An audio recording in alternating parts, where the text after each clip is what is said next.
Nicole is coming back to Rosewood. What can we kind of expect from your reaction to that? Well, for the first time in the show, there's a love triangle, but the opposite. So now it's Ezra with 2 girls, not Aria with 2 guys. So I thought that was really cool. I mean, it's like, how do you choose between someone you love so dearly who you thought was dead and your soulmate? It's kind of like, it's a win-win. So Ezra really has to do some soul searching and decide who's the better person for him. And I think that Aria really stepped up to the plate, and she's a woman about it, and she's like, you do what's best for you. She loves him enough to say that. So I thought that was cool, because I personally don't know if I'd be able to say that. I mean, like, choose me or that's it. I'll, ruin your life. Absolutely, of course.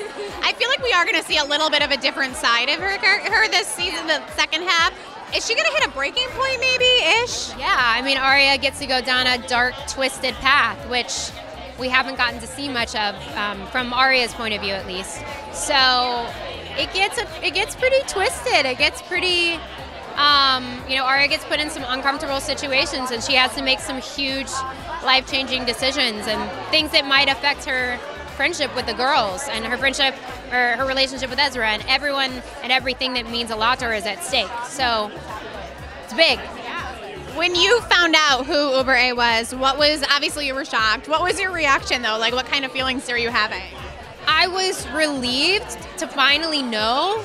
Like, to live with that curiosity for 8 years is annoying and frustrating, and just, it keeps you like eager, which is great, but I was finally just like, oh, there's like a period at the end of the sentence. So it was nice. But it was also very satisfying too, because it's good, and I'm glad they went this way with the storyline. I think it's very clever, and it makes a lot of sense. So, do you feel like fans are I know fans are so big on social media, like piecing everything together. Do you feel like they're gonna be satisfied how it all wrapped up? I think so, and they're all really smart, and they know what's going on, and it all adds up too. So I can only hope so. Yeah. How big of a threat can we assume Jenna's going to be? I talked to Marlene about it, and she said she's always a threat, but Jenna's always a threat. She's just the girl that's always lingering around, even though she's blind. She's just always there. So I think until the end of the show, she's still just, you never know what side she's on. So.